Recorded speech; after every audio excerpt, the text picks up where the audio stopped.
Buenos días, Ciro, ¿cómo estás? Buenos días a todas y a todos. Buenos días, muchos temas para este miércoles. 4 semanas nada más quedan de campaña.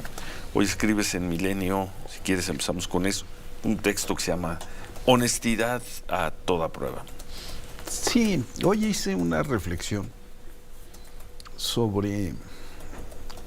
Me puse a sacar cuentas y resulta que hace más de un cuarto de siglo que hay una ofensiva contra López Obrador que no tiene precedentes ni por su duración ni por su intensidad.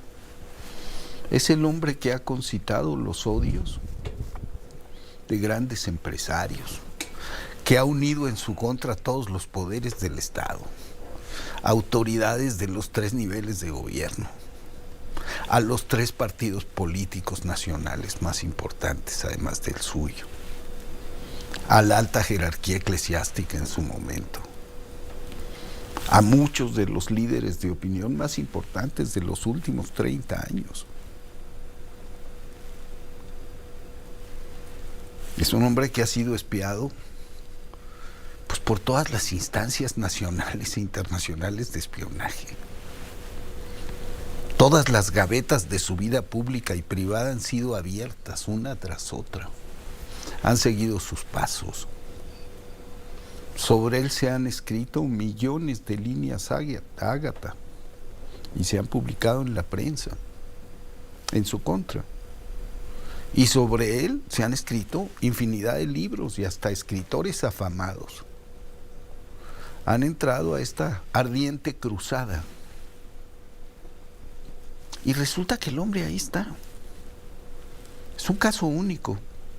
No tengo memoria de un político latinoamericano, incluso, que haya concentrado tantos ataques durante tanto tiempo.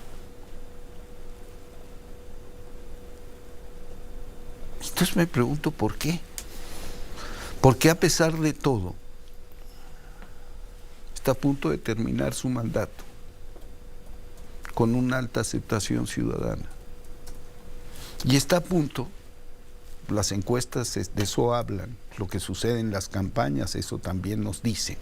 El tiempo, eso nos atestigua. Faltan 4 semanas. De entregar además el mando a una compañera de partido, a una compañera de lucha. Un cuarto de siglo, un poco más. Me puse a investigar. La primera vez que aparece como objetivo de la inteligencia, el Poder Judicial, que se empieza a hablar de que hay que condenarlo a 50 años de cárcel, es en 1994, cuando la toma por los chontales de los pozos petroleros. 96 fue eso. 94, febrero de 94, según lo que chequé. Bueno. Porque acababa de ser la elección de Madrazo. Creo que la protesta fue en el 96, pero bueno, no importa. Estamos hablando de 30 años. Y ahí empieza a surgir en la escena nacional. Ya se había manifestado en 1988 contra el fraude a Cuauhtémoc Cárdenas en Tabasco. Y en 1994 empieza a tener relevancia. Y desde entonces se vuelve el villano favorito de la gente más poderosa de este país. El peligro para México, el dictador, el mesías bananero, lo que tú quieras.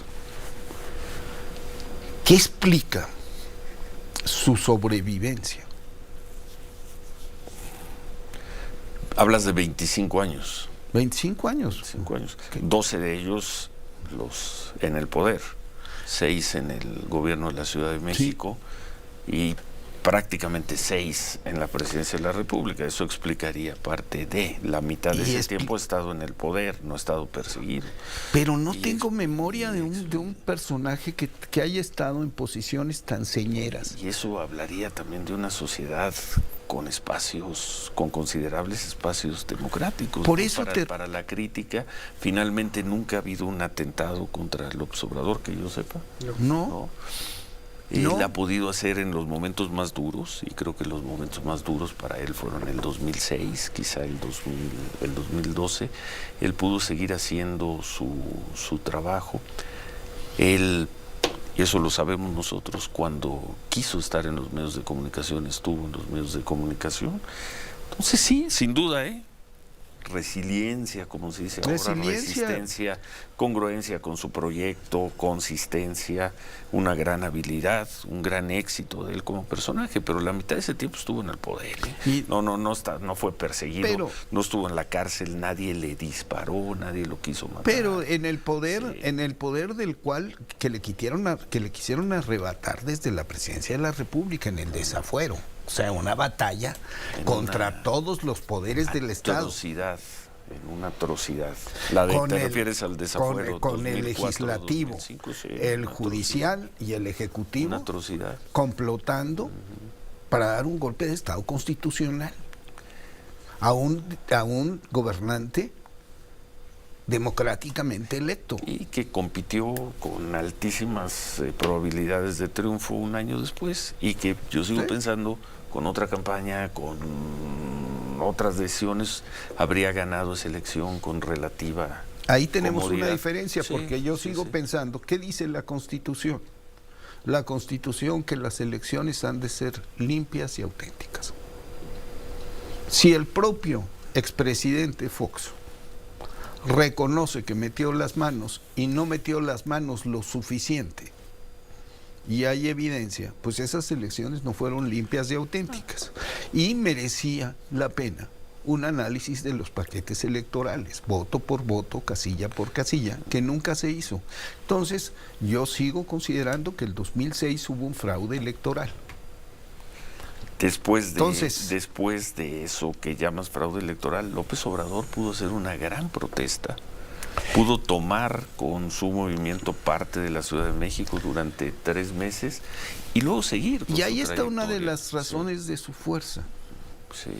Y ahí debo reconocer también al ingeniero Cárdenas. En este país bronco,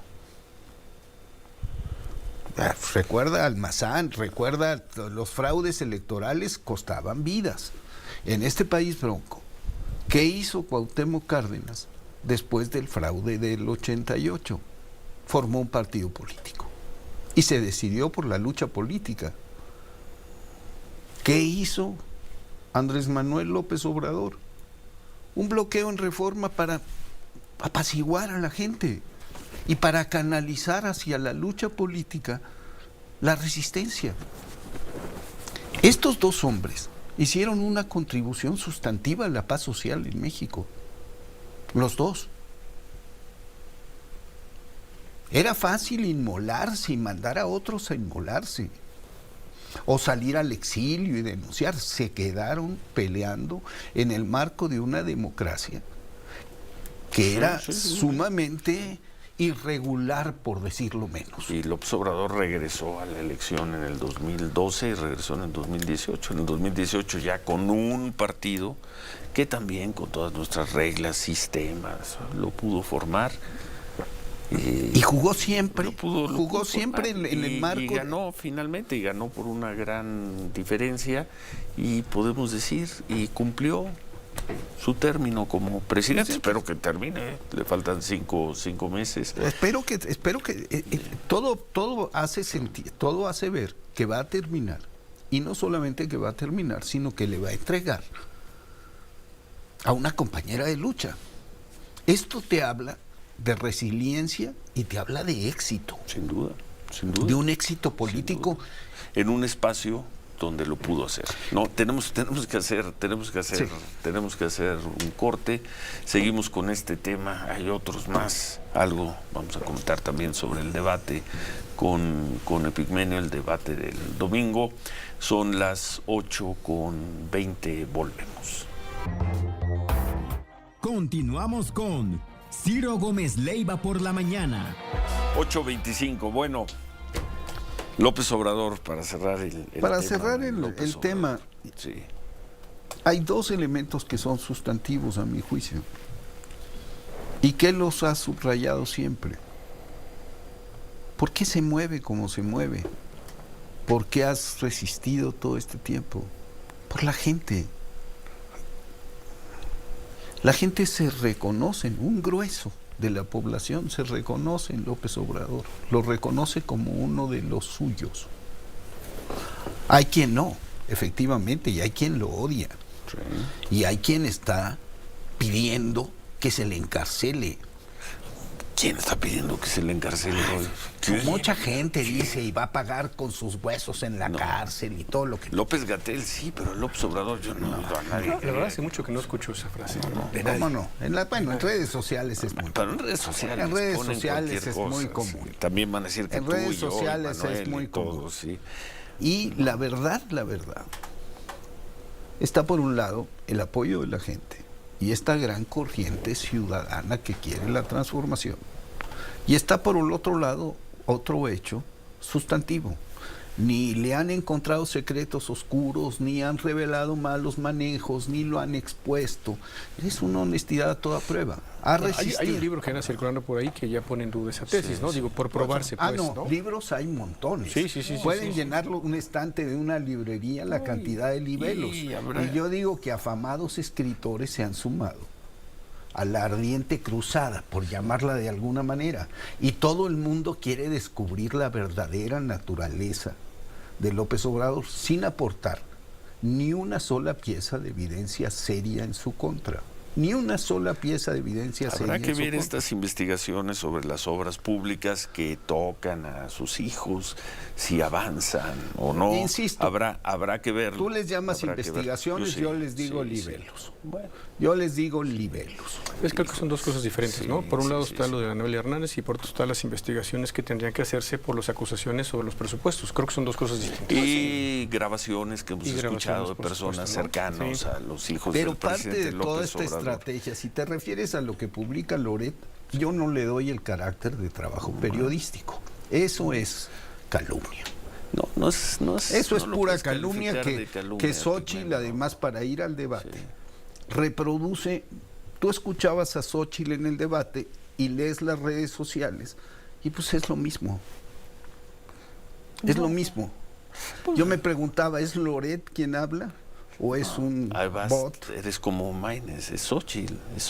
No, es Xóchitl. No, pero repite los mismos lugares comunes, el mismo libreto. Del otro lado se podría decir lo mismo. No, sin ninguna sola pieza de evidencia. No, del otro lado hubo propuestas.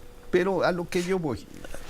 Lo cierto es que a López Obrador hizo muchas propuestas. Lo cierto es que López Obrador, tras 25 años de ataques, un cuarto de siglo, no estamos hablando de una cosa menor, 30 años, si nos vamos a 1994,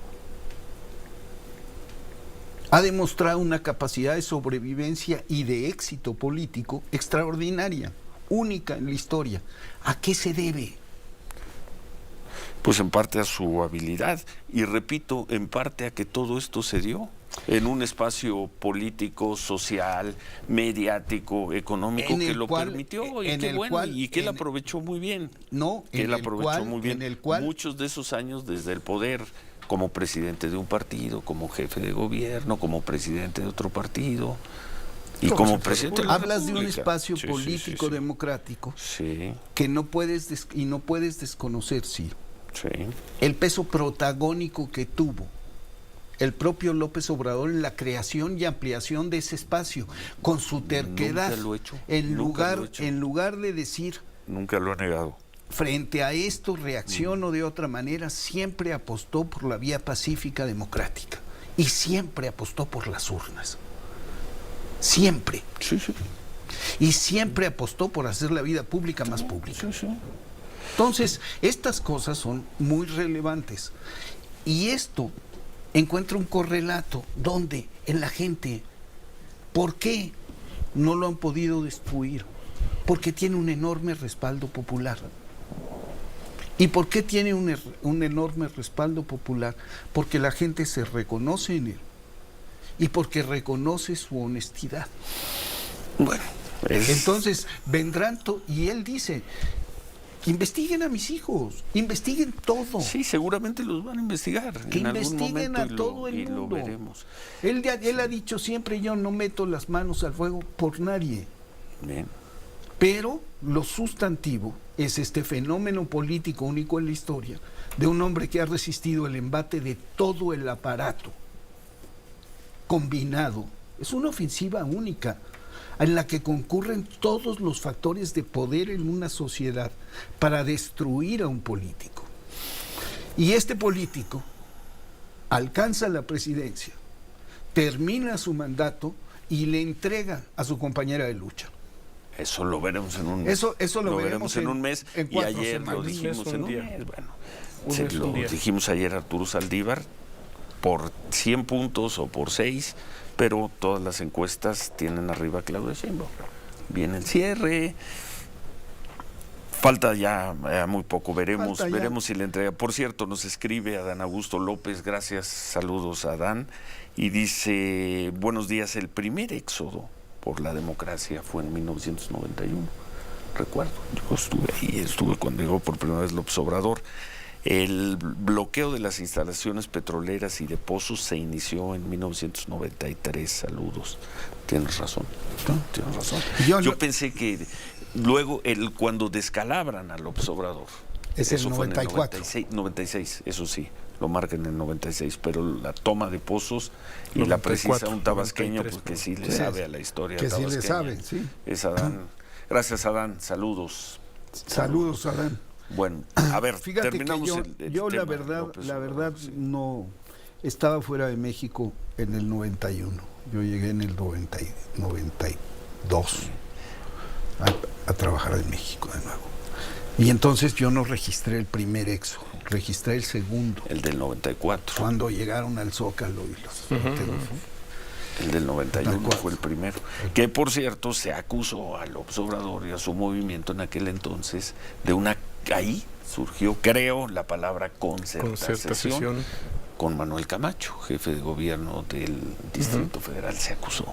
Porque López Obrador reclamaba un asunto electoral y algo se logró, no recuerdo, pero sería fácil de ubicar. Y recuerdo que lo acusaron Es un hombre, de haber es un hombre que negociado apostó, con el gobierno del Distrito Federal. que apostó por la política y que apostó por la política como vía de resolución de conflictos. Y que hizo una enorme contribución a la ampliación de la vida democrática del país. Él y otros. Sí. Pero no podemos eludir, porque no es que él actuó en un ambiente, no, él creó ese ambiente. Nosotros no lo hacemos, nosotros sí lo recordamos y lo conocemos y lo reporteamos desde hace muchos años. Entonces, yo no le regateo eso. No, Que en momentos tenso al máximo ese espacio, sin duda. pero lo que creo que es importante reconocer ahorita en este momento, o preguntarse al menos, la fuente de su poder, de su resistencia, de su capacidad de sobrevivencia. Bueno, tenemos que hacer una pausa, son las 8:35. Gracias por sus comentarios, volvemos.